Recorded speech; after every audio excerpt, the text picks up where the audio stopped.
ভাই ব্রাদার আপনাদের একটা ম্যাজিক দেখাই। কি কি কি চলে আসলো? এটা হলো Realme Narzo 60 Pro ফাইনালি কিন্তু বাংলাদেশে চলে আসছে। তো একদমই মানে ইনটেক বক্স, চলেন খুলি ঝটপট, তারপরে বাকিটা এবারটা খোল, তারপরে বাকিটা কথা হবে। ভাই এই ছুরিটা একটু তোরা ধার ধার দিস, কি একটা অবস্থা। আরে জোস, নীল রঙের প্যাকেট। রিয়েলমির এই একটা ফোনেই মনে হয় আছে যেটা মানে বক্স এরকম কালারে আসে। তো ফার্স্টে এখানে কি সিলিকন কেস আর সিমিজ একটা টুল, বিশাল বড় গোল্লা ফুটা, তার মানে ফোনের ডিজাইনটা তো ওরকমই।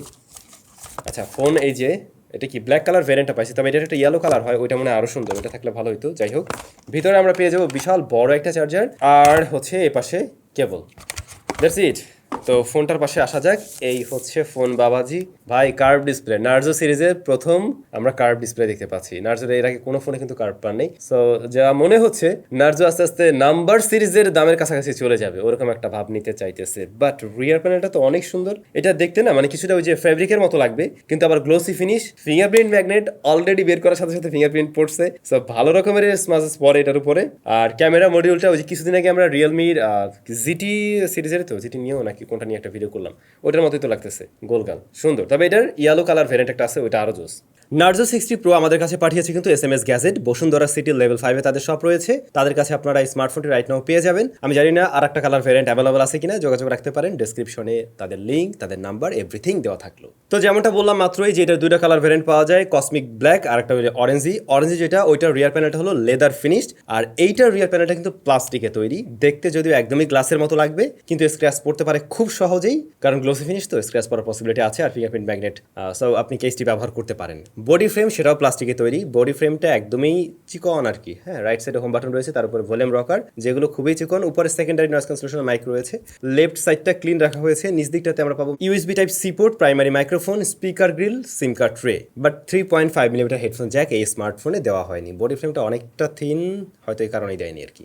নার্জোর প্রিভিয়াস কোনো সিরিজে হয়তো আমরা ইন ডিসপ্লে ফিঙ্গারপ্রিন্ট স্ক্যানার পাইনি, বাট এই স্মার্টফোনটিতে রয়েছে। ফার্স্টের দিকে একটু এটা আপনার মনে হবে যে নিচ দিকেই, আসলে নিচ দিকে, বাট এটা বেশ ফাস্ট অ্যান্ড একুরেট, প্রত্যেকবার একুরেট রেজাল্ট দিচ্ছে, জাস্ট একটু নিচ দিকে আর কি। ফোনটার ডিসপ্লেটা সুন্দর, বেশ সিমেট্রিক্যাল, আপার চিন লোয়ার চিন একদমই ন্যারোর কাতারে থাকবে। আবার যেহেতু কার্ভ ডিসপ্লে, দেখতেও সুন্দর লাগতেছে, প্লাস ফোনটা হাতে নিয়েও একটা দারুণ ফিল পাওয়া যায়। আমরা মিসটাসের প্রবলেম এটাতে ফেস করিনি এখনো। ডিসপ্লেটার সাইজ হলো 6.7 inch, AMOLED panel, 1 billion colour support করছে, HDR10+ এর সাপোর্ট আছে এখানে, 120 হার্টজ হাই রিফ্রেশ রেট এবং 950 হলো পিক ব্রাইটনেস, একদম ডিরেক্ট সানলাইটে আর কি। 950 দিয়ে দেখা যায় স্মার্টফোনটা ভালোই, একদম হার্শ কন্ডিশনে তো একটু আর কি মানে কম ব্রাইটনেস মনে হতে পারে, বাট দেখা যায়। টাচ রেসপন্স ভালোই দেখছি, প্লাস এইটা বেশ কন্ট্রাস্টি কালারফুল একটি ডিসপ্লে। আমাদের কাছে এই স্মার্টফোনটা আছে দুদিনের মতো, এই দুদিনের এক্সপিরিয়েন্স থেকে বেশ ভালো লাগছে। তারপরেও আমরা ডিসপ্লে নিয়ে আরও বিভিন্নভাবে টেস্ট করে অবশ্যই ইন ডিটেলে ফুল রিভিউতে আলোচনা করবো। অনেক সময় দেখা যায় কি ফোনে যখন হেভি লোড দেওয়া হয় তখন ডিসপ্লে গরম হয়ে গিয়ে অনেক সময় কিন্তু ফোন অফ হয়ে যায় বা হয়তো ডাউন করে ফেলে, এরকম বিষয় থাকে, ব্রাইটনেস কমিয়ে ফেলে। তো ওরকম কোনো ইস্যু হয় কিনা আমরা অবশ্যই জানাবো। ইহা রান করছে Realme UI 4.0 based on Android 13,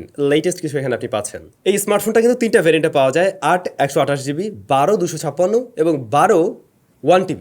নার্জোর কোনো ফোনে আপনি 1TB স্টোরেজ পাচ্ছেন, চিন্তা করা যায়। তো আমাদের হাতের ভ্যারিয়েন্টটা কিন্তু 12 256GB এবং 12 256GBরই কারেন্ট প্রাইসটা কিন্তু ভিডিও ডেসক্রিপশনে মেনশন করা আছে। দামটা অতিরিক্তই আমার কাছে মনে হয়েছে, 8 128টা থাকলে ভালো হতো, এটা হয়তো আর একটু কমে পাওয়া যেত, বা এইটার এই দাম মাস্ট কমা উচিত। এই দামে নার্জো সিরিজের ফোন, হ্যাঁ অনেক কিছু দিয়েছে নতুন নতুন, তারপরও আমার মনে হয় না জাস্টিফাই করে আর কি। এনিওয়ে, এটার প্রসেসর হিসেবে রয়েছে MediaTek Dimensity 7050, যা মূলত 6nm এর একটি প্রসেসর এবং এর গ্রাফিক্সকে পাওয়ার করছে Mali Z68। বেশ কিছু ব্লোটার পেয়েছি এই স্মার্টফোনটিতে আমরা, তো এগুলো ম্যাক্সিমামে লাগবে না, আনইনস্টল করে নিলে ভালো হবে। আর এর বাইরে কোনো ধরনের প্রবলেম তো এখন পর্যন্ত দেখছি না, তারপরে অনেক সময় হাতি ঘোড়া বা কত কিছুই তো বের হয় দীর্ঘদিন ব্যবহারে, তো আমরা অবশ্যই জানাবো ফুল রিভিউতে গিয়ে। সকালবেলা আমি একটু জেনশন ইম্প্যাক্ট খেলছিলাম, তো ফার্স্টের দিকে হালকা পাতলা একটু স্টার্টার ল্যাগের দেখা পাইছি, বাট তারপরে স্মুথ রেজাল্ট দিচ্ছিল। তারপরও আরও অনেক গেম দিয়ে টেস্ট করা হবে, তো তখন গেমিং রেজাল্ট নিয়ে নিশ্চয়ই আলোচনা করবো আমরা। তো ক্যামেরার কি অবস্থা দেখে তো মনে হবে যেন এখানে বিশাল বড় DSLR ক্যামেরা আছে। হ্যাঁ, মেন ক্যামেরা বেশ বড় সড়ো, 100 মেগাপিক্সেলের শুটার আছে, কিন্তু এর সাথে সহকারী যে সেন্সরটা আছে ওটা 2 মেগাপিক্সেলের, এর বাইরে আর কিছু নেই। ভাই এত বড় জায়গায় মানে কি দোষ করছিল আলট্রাওয়াইড দিতে? এটা তো 13 মেগাপিক্সেল আলট্রাওয়াইড থাকতে পারতো, না হলে অ্যাটলিস্ট 8 মেগাপিক্সেল আলট্রাওয়াইড তো থাকবে। নাই, আপনি 108-এর সাথে 2 মেগাপিক্সেল একটা শুটার পাবেন। আর একটা সাইডে হচ্ছে লেন্সের মতো একটা মানে আইকা দেওয়া হয়েছে আর কি, এমনি আর কি এমনি।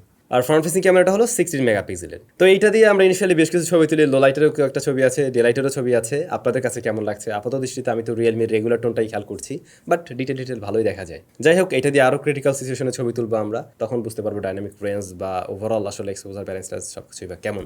আর এটাতে ভিডিও রেকর্ড করা যায় সর্বোচ্চ 4K 30 FPS এ, 1080p 60 FPS এও রেকর্ড করা যায়। ভালোর বিষয় স্টেরিও স্পিকার আছে, যদিও এরকম দামি ফোনে স্টেরিও স্পিকার থাকবে সেটাই স্বাভাবিক। লাউডনেস ভালো এবং ব্যালেন্স একটা সাউন্ড দেয়, সাউন্ড কোয়ালিটি ভালো আছে। এই স্মার্টফোনটিতে ব্যাটারি হিসেবে রয়েছে 5000 mAh এর ব্যাটারি এবং 67 ওয়াটের চার্জিং সিস্টেম আপনারা বক্সে পেয়ে যাচ্ছেন। তো আমি আসলে ভাবি নাই নার্জো সিরিজের ফোন এক লাফে এত দূর যাবে, মানে একদম কার্ভ ডিসপ্লে হয়ে আসবে, কাইন্ড অফ নাম্বার সিরিজের মতো একটা আমরা দেখতে পাচ্ছি এটাতে। তবে কিছু কিছু জায়গায় স্টিল ইমপ্রুভমেন্ট থাকতে পারতো, মানে যেহেতু তারা দামটা কিন্তু বেশিই রাখছে, তো অবশ্যই আমরা আলট্রাওয়াইড শুটার এটাতে মিস করছি, আদারওয়াইজ এটার দাম কমা উচিত, এরকম আর কি।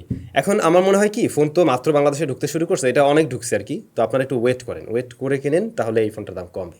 আর নাইলে এখন যদি কারোর বিশেষ প্রয়োজনেই থাকে, আপনার 40 গিয়ে বাজেট হয়, তাইলে একটা অপশন হিসেবে দেখতে পারেন আর কি। আপনাদের কাছে এই ডিভাইসটা কেমন লেগেছে ওভারঅল কমেন্ট করে জানাবেন। সবাই ভালো থাকবেন, দেখা হচ্ছে নতুন ভিডিওতে।